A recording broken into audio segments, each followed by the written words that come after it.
Hello friends, welcome to the new episode of my channel. আমি অরিত্র। এখন এই ভিডিওর মধ্যে আমরা কিছু লেটেস্ট আপডেটস নিয়ে কথা বলবো। তো সবচেয়ে প্রথম আপডেটটা হচ্ছে সিতারে জমিন পারকে কেন্দ্র করে।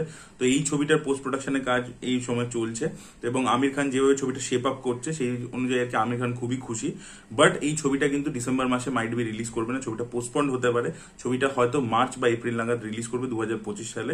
তার কারণ হচ্ছে পোস্ট প্রোডাকশনে আর একটু সময় দেওয়া হবে। এইটা আর কি একটা মিডিয়া রিপোর্ট যেটা কালকে থেকে ঘুরে বেড়াচ্ছে। আর অন্য একটা ফ্লিপ সাইডের রিপোর্ট ঘুরে বেড়াচ্ছে, যেটা হচ্ছে বলছে জিও স্টুডিওস যেহেতু সিতারে জমিন পর কো প্রডিউস করছে, তো তাই জন্য তারা চাইছে না যে ছবিটা ডিসেম্বর মাসে আসুক। কারণ ডিসেম্বর মাসে অলরেডি জিও স্টুডিওজেরই আরো একটা ছবি বেবি জন, সেটা শিডিউল হয়ে আছে ক্রিসমাসের টাইমটাতে। বরুণ ধাওয়ানের ছবি অ্যাটলিস্ট সেটা প্রডিউস করেছে। তো সেই ছবিটা তারা আনতে চাইছে, সেটাকে তারা ফ্রি উইন্ডোতে ওই সময় আনতে চাইছে। এবং ওয়েলকাম 3 যেহেতু অলরেডি পোস্টপন্ড হয়ে গেছে, ওটাও জিও স্টুডিওস কিন্তু ওটাতে ফান্ডিং ছিল, এখন ব্যাক আউট করে গেছে।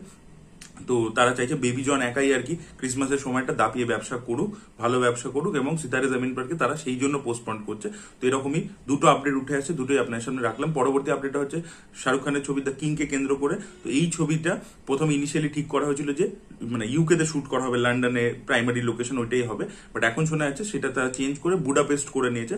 ছবির শুটিং সেপ্টেম্বর বা অক্টোবর মাস থেকে শুরু হয়ে যাবে, ওই সময় থেকে স্টার্ট হয়ে যাবে।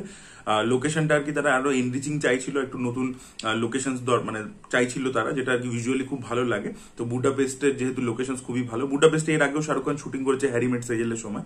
তো সেটাকে আর কি সেখানে অ্যাকশন ইত্যাদি তারা করতে চাইছে। তো সেটা আর কি প্রাইমারি লোকেশন হতে চলেছে এই ছবিটার জন্য। পরবর্তী আপডেটটা হচ্ছে গুদাচারি পার্ট 2 G2 কে কেন্দ্র করে, যেটা আরডিবি শেষের নেক্সট ছবি। তো এই ছবিটা প্রডিউস করেছেন অভিষেক আগরওয়াল, যিনি এর আগে কাশ্মীর ফাইলস এর মতো ছবি প্রডিউস করেছেন, কার্তিকেয়া 2 এর মতো ছবি প্রডিউস করেছেন। তো এই ছবিটা কিন্তু একটা ম্যাসিভ স্কেলে হচ্ছে, মানে আরডিবি শেষ তার যা মার্কেট রয়েছে সেই অনুযায়ী এই ছবিটার বাজেটটা কিন্তু অনেকটা বেশি। এই ছবির বাজেট হতে চলেছে 100 কোটি টাকা। একটা ম্যাসিভ স্কেলে হচ্ছে ছবিটা। এবং এই ছবিতে আমরা আরডিবি শেষের সাথে ইমরান হাশমিকেও দেখতে পেতে চলেছি, সেটার অফিসিয়াল অ্যানাউন্সমেন্ট অলরেডি মেকার্সরা করে দিয়েছিল। তো ছবিটা একটা বড় স্কেলে হচ্ছে, দেখা যাক ছবিটা কিরকম হয়। ফার্স্ট পার্টটা তো খুবই ভালো ছিল, দেখা যাক সেকেন্ড পার্টটা কিরকম হয়। পরবর্তী আপডেট হচ্ছে আয়ুষ্মান খুরানার আপকামিং ছবি ভ্যাম্পায়ার্স অফ বিজয়নগরকে কেন্দ্র করে, যেটা আগেন এই যে ম্যাডক ফিল্মস এর হরর ইউনিভার্সিটি পার্ট হতে চলেছে। তো সেই ছবির মধ্যে আমরা ফার্স্ট টাইম আয়ুষ্মান খুরানা এবং আপার শক্তি খুরানাকে একসাথে দেখতে পেতে চলেছি। দুই ভাই স্ক্রিন শেয়ার করবেন প্রথমবার একসাথে একই ছবিতে। পরবর্তী আপডেটটা হচ্ছে কপিল শর্মাকে কেন্দ্র করে। তো কপিল শর্মা একটা ছবি করেছিলেন কিস কিস কো প্যার করু, যে ছবিটা ডিরেক্ট করেছিল আব্বাস মাস্তান। এবং সেই ছবিটা কিন্তু বিশাল ব্যবসা সফল না হলো, একটা কিন্তু স্লিপার হিট কিন্তু ছবিটা হয়। তো সেইটা সিকুয়েল হচ্ছে। তার পরবর্তীতে কপিল শর্মা আরো একটা ছবি করেছিল, কিন্তু সেই ছবিটা চলেনি। বাট এবার এই কিস কিস কো প্যার করু সিকুয়েল আসতে চলেছে। সেই ছবিটা আব্বাস মাস্তান ডিরেক্ট করবেন না, বাট তারা সুপারভাইজ করতে চলেছে, মানে তারা ক্রিয়েটিভ প্রডিউসার হিসেবে ছবির মধ্যে থাকবেন বা ক্রিয়েটিভ ডিরেক্টর হিসেবে থাকবেন। বাট এই ছবিটা হচ্ছে। তো এখন তো বলিউড পরপর ব্যাক টু ব্যাক অনেক সিকুয়েলস বানাচ্ছে, এবং কিস কিস কো প্যার করো পার্ট 1টা টেলিভিশনে প্রচুর দেয়, কারণ ওই ছবিটা এতটা কমেডি আছে, ছবিটা লোকে দেখতে ভালোবাসে, যে কোনো পয়েন্ট থেকে আপনি শুরু করতে পারেন, দেখতে পারেন।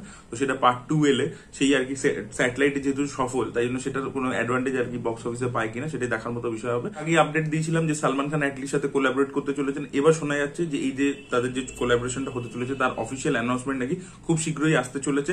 30th অগস্ট মাইট বি, মানে কালকে এটার অফিসিয়াল অ্যানাউন্সমেন্ট এসে যেতে পারে, এরকমই বিভিন্ন মিডিয়া রিপোর্টস বলছে। তো দেখা যাক এটা কতটা কনফার্ম হয়, কালকেই আমরা জানতে পারবো। এবং এই অ্যানাউন্সমেন্ট আসার পরে কিন্তু সোশ্যাল মিডিয়া পুরো তাবাই হয়ে যাবে আর কি সোশ্যাল মিডিয়াতে, কারণ এই একটা ডিরেক্টর কম্বিনেশন আমরা সত্যি বলছি একসাথে দেখতে চাই, মানে it will be mad cap thing. পরবর্তী আপডেটটা হচ্ছে সৃজিত মুখার্জির অতি উত্তমকে কেন্দ্র করে। তো এই ছবিটা ক্যামিলিয়া প্রোডাকশনেরই যে ওটিটি প্ল্যাটফর্ম ফ্রাইডে, সেখানে 30th অগস্ট স্ট্রিম করতে চলেছে। আপনারা যারা ছবিটা এখনো দেখেননি, ছবিটা 30th অগস্টে দেখতে পারেন। পরবর্তী আপডেটটা হচ্ছে জোকার 2 কে কেন্দ্র করে। তো এই ছবিটা রিলিজ করতে চলেছে 2nd অক্টোবর, মানে বুধবার দিনকে এই ছবিটা রিলিজ করে যাবে। পরবর্তী আপডেট হচ্ছে সূর্যা 44 কে কেন্দ্র করে, যে ছবিটা ডিরেক্ট করছেন কার্তিক সুবরাজ। তো এই ছবিতে একটা আইটেম সং থাকতে চলেছে শ্রিয়া শারন এবং সূর্যাকে এই গানের মধ্যে আমরা একসাথে দেখতে পেতে চলেছি। এবং উটি শিডিউল যেটা হয়েছিল এই ছবিটা, সেখানে এই গানটা অলরেডি শুট করা হয়ে গেছে। এখানে এই ছবির মধ্যে সন্তোষ নারায়ণ মিউজিক দিতে চলেছেন, দেখা যাক গানটা কিরকম হয়। পরবর্তী আপডেট হচ্ছে সন্দীপ রেড্ডি বাঙ্গাকে নিয়ে। তো সন্দীপ রেড্ডি বাঙ্গা একটা ইন্টারভিউতে বলেছেন যে স্পিরিট ছবিটাকে তিনি 2 বছর অ্যালট করেছেন, এবং তার পরবর্তীতে তিনি অ্যানিমাল পার্ক বানাবেন, যে ছবিটাকে আগেন তিনি 2 বছর অ্যালট করেছেন। মানে যদি 2024 থেকে আমি ধরি 2028 হয়ে যাচ্ছে, এবং এই দুটো ছবি বানাতেই তার 4 বছর টাইম লাগবে, এটা তিনি বলে দিয়েছেন পরিষ্কার একটা ইন্টারভিউতে। কারণ এটা থেকে বোঝা যাচ্ছে যে আল্লু অর্জুনের যে ছবিটা, সেটা কিন্তু এখন হতে অনেক অনেক দেরি আছে। সেটা জাস্ট অ্যানাউন্সমেন্ট হয়েছিল, সে আল্লু অর্জুনকে কোনো গল্পও শোনায়নি, এটা সে ইন্টারভিউতে বলেছিল যে আল্লু অর্জুন এমনি রাজি হয়ে গেছে, এখনো তাদের মধ্যে কোনো গল্প ফাইনালাইজ হয়নি, কিছুই হয়নি। তো দেখা যাক আলটিমেটলি এই ছবিটা হয় কিনা এবং হলে কবে হয়। পরবর্তী আপডেটটা হচ্ছে ধুম 4 কে কেন্দ্র করে। তো আদিত্য চোপড়া নাকি চাইছেন যে ধুম 4 ছবিটা ডিরেক্ট করুক অয়ন মুখার্জি। ইয়েস, ওয়ার 2 এর আউটপুটের থেকে তিনি বেশ খুশি হয়েছেন। ওয়ার 2 এর শুটিং অল্প বিস্তর বাকি আছে, সেটা কমপ্লিট হলে ছবিটা রেডি হয়ে যাবে এবং 2025-এ আমরা ছবিটা দেখতে পাবো আর কি। তো অয়ন মুখার্জিকেই তিনি চাইছেন অ্যাজ এ ডিরেক্টর ইন ধুম 4। ভিডিওর লাস্ট আপডেট হচ্ছে দেবের খাদানকে কেন্দ্র করে। তো আজকে সকাল 11টার সময় তো তার টিজার আসতে চলেছে, যেটা আপনারা প্রত্যেকেই জানেন। কালকে সেটা অফিসিয়ালি দেব জানিয়ে দিয়েছেন এবং সেখানে যে আমরা বিজিএমটা শুনতে পেয়েছি সেই বিজিএমটা কিন্তু কিক্যাস ছিল।